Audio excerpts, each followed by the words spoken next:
I've been doing these quarterly updates to kind of the economic conditions associated with, the business conditions that are out there. And I think you have to kind of keep your eye on what's happening around you, especially when you look at the broader systems that are at work today that affect businesses and really all types of organizations. And so I wanted to start out and just kind of do a review of things that 6 months ago, when I first wrote Prepare for an Economic Depression, which I'll put a link to in the description down here and also on the end screen.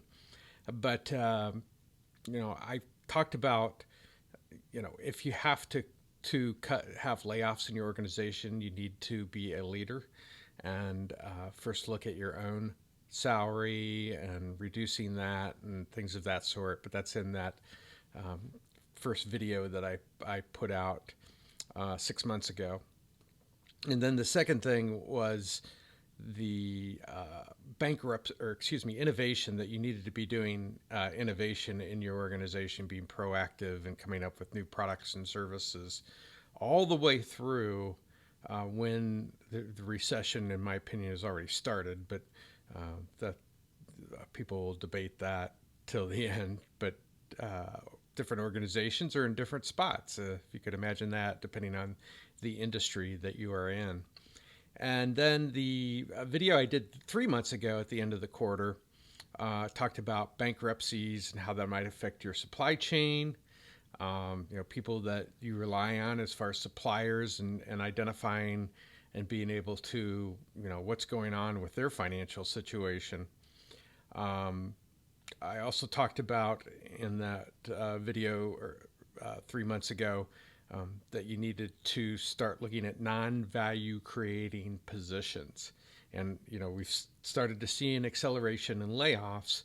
And in your organization, you're going to have to differentiate between people who create value in your organization for customers and those that don't. And then the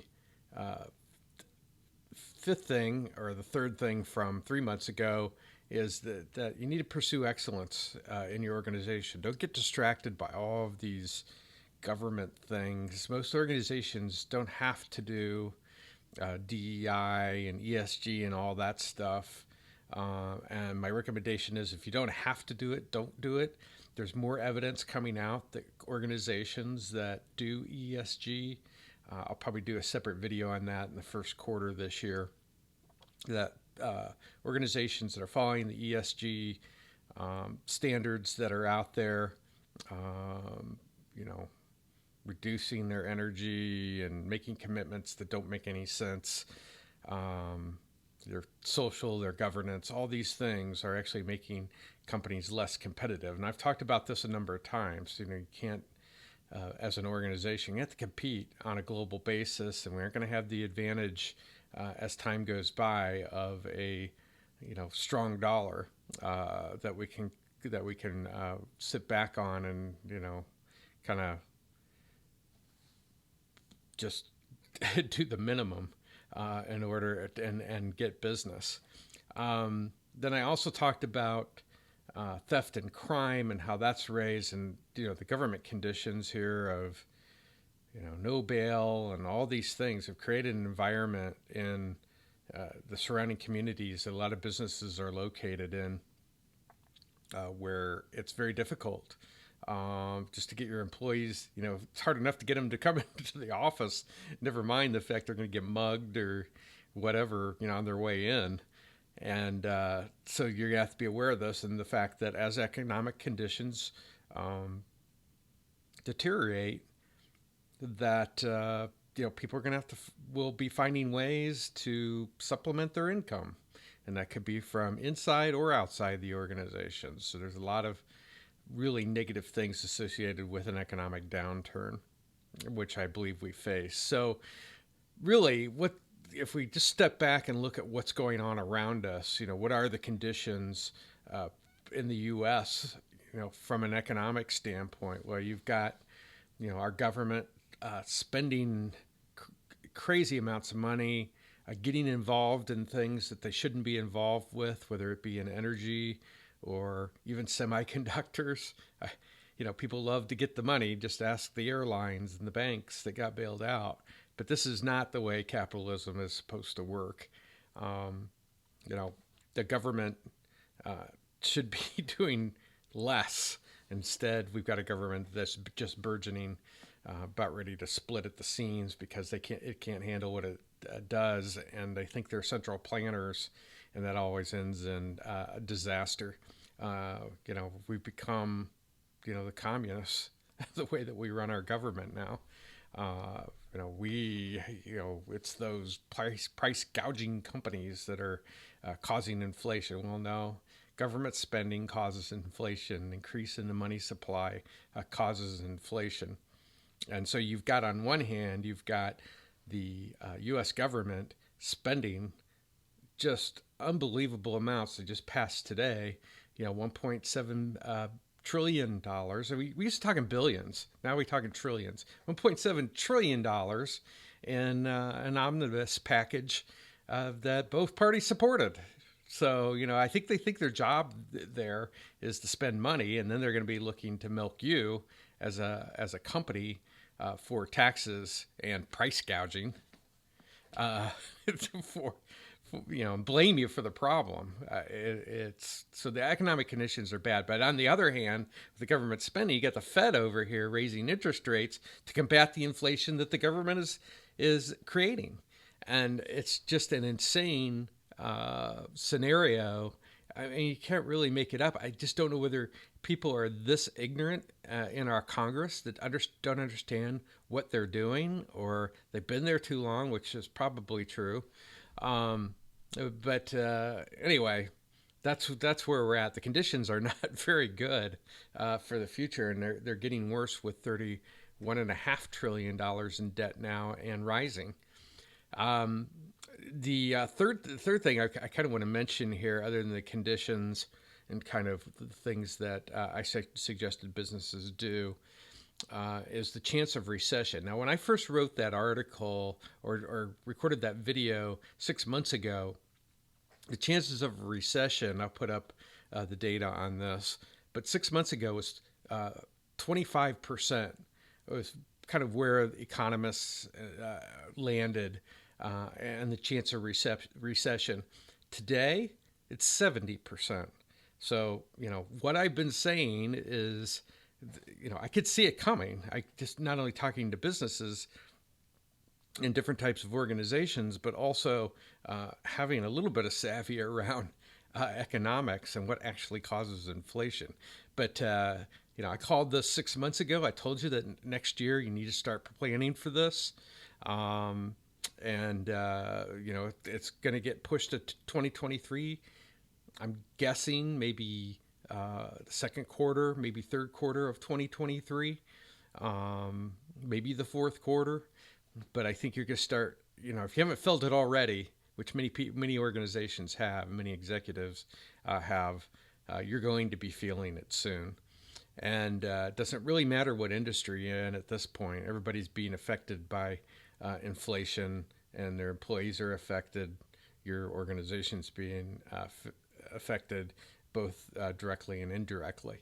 So, the best we're going to hope for next year is a 0.5 to 1% growth rate. And I think that's a pretty optimistic number, with 70% of the economists calling for a recession.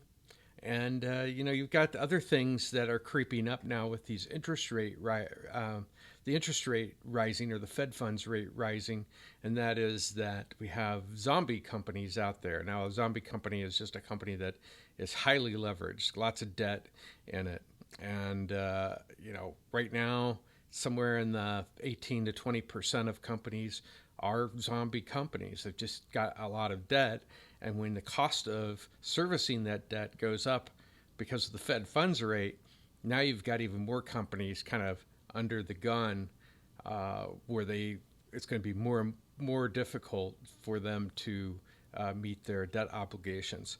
So these are as they increase, then you're going to see this, 18 to 20% zombie companies that make up our U.S. economy, rise, start to get to that 25, 30, 35%. Now you got a real problem.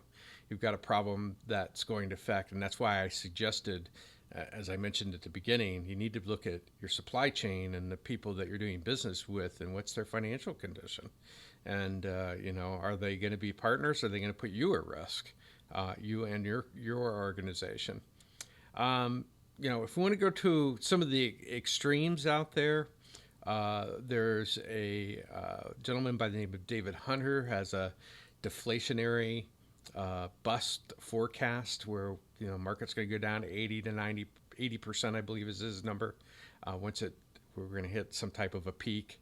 I got Peter Schiff that's been calling for an 80 to 90% bust for years in the markets, and I think he was a little early because he didn't think that we would have QE and some of the craziness that's going on now that created our financial debt and our situation that we find ourselves in today. And it's going to be something. We'll see how extreme these people are. I don't believe they're that extreme. I've followed the work of Peter Schiff for a number of years. I can tell you, we've set ourselves up, and the Fed doesn't really have I shouldn't say they don't have a clue what they're doing. They've created a situation since even before the financial crisis that allows for this debt to have increased and for the money supply to increase. Something's going to give. Something's going to break. And that's what we're kind of looking for now for organizations and executives that I've spoken with. So very extreme. If we do get something like that, obviously that's going to create real hardships on your employees. You're going to have to, you are not prepared for anything like that. Nobody can really be totally prepared. I've mentioned, the 6 things that I talked about at the beginning of this video that are my suggestions of things you need to get your arms around now before all of this happens. But it seems inevitable at this point. I think as each month goes by, we'll either be, we'll have a chorus of people that are in agreement we're already in recession. Some believe it started in January of this year, earlier this year of 2022. So anyway, that's kind of the update of where we're at right now. Look for things to worsen, business conditions to worsen going into next year. You will probably seeing all types of wild gyrations in the market during that time period. But it's the business conditions that I'm speaking to, at least in this video and for this YouTube channel. And you got to plan for the worst. And maybe I'm wrong. Maybe all these people are wrong, and the Fed's going to come in. We're going to have this nice soft landing, and the kind of. But with $31.5 trillion in debt, and Congress and the Fed acting the way they are, it's a recipe for disaster, is what it is. So that's what I wanted to talk about this week. Remember, there is always a better way.